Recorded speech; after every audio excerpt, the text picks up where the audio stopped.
Good morning, good evening, good afternoon. This is Harry from Hotspur TV. So today is episode 3 of Fixing Tottenham Hotspur, and today we're going to talk about Maddison and just Spurs creativity in general.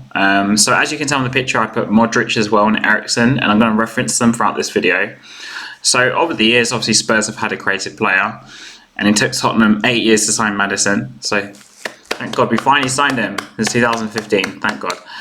But yeah, what difference will Maddison make to Spurs? And the reason I say Maddison himself in the creativity issue, because obviously Spurs let go of Eriksen in 2019, who again is in this picture. And before that, Modric left Spurs to Real Madrid back in 2012, 2013, around that time period. No, 2012. Yeah, and Spurs have always had a creative player. Now Maddison obviously going to fill that role for the future. He's, I think, about 27. Yeah, so he's, I guess, hopefully we're in his peak years. But in pre-season, people told me Maddison's made a lot of difference already with creativity. But is Maddison a long-term option for that position? Well, due to his age, I think for the next 3 years, Maddison is going to probably fill that position as a creative player. Now, another thing I want to mention is I think he is a club signing, because Spurs, like I said, have been chasing him since 2015.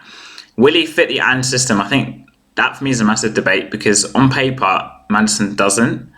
If he converts his 4-3-3, Ange, in more like the Arsenal way, where you have one sort of further back, one sort of in the middle, and one sort of further up.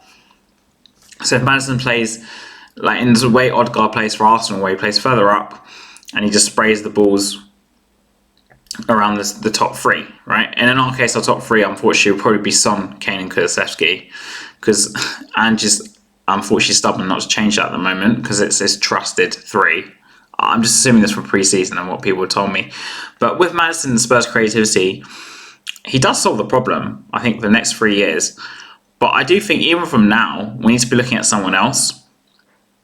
This is a weird argument, and I kind of posed this in the video I posted I posted last night when I was doing a stream.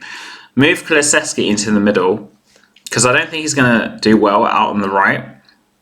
Number one, he's too predictable. Number two, he's still young, so you can convert him into a more centralised player. Apart from Maddison, we don't have any other creativity in the middle. So I would actually move Kulusevski into the middle. I'd push Porro as a winger, and I'd use Solomon and Porro on the right, and then Son and Doji or Perisic, he's still here, on the left.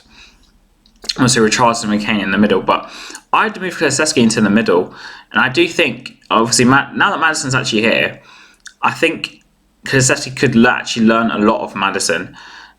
Maddison's been playing in the middle for years as a number 10, and in an Ange system, I think Kulusevski will also suffer playing on the right in an out wide position with his lack of pace, especially because it's a very up and down, right? It's fast-paced football, supposedly.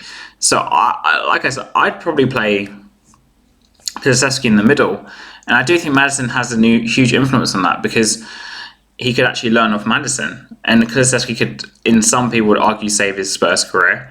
Because I just think Kulusevski's gone too predictable, and Maddison will start over him any day of the week right now.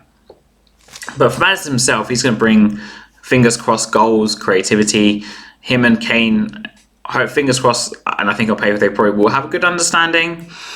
And if Kane, as we saw in pre-season, he's been playing further up rather than dropping deep like before, he'll probably get more goals, you'd hope, on paper, because Kane is slowing down as well. His pace is not fast, and I think Ange is probably more focused on putting Kane right at the end of things, and I think Sonny will probably follow suit.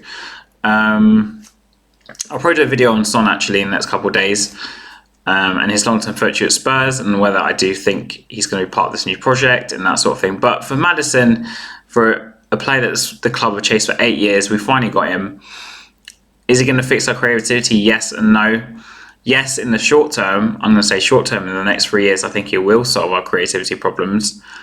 But in the long term, what I would do, I would try and convert Kulusevski into a number 10.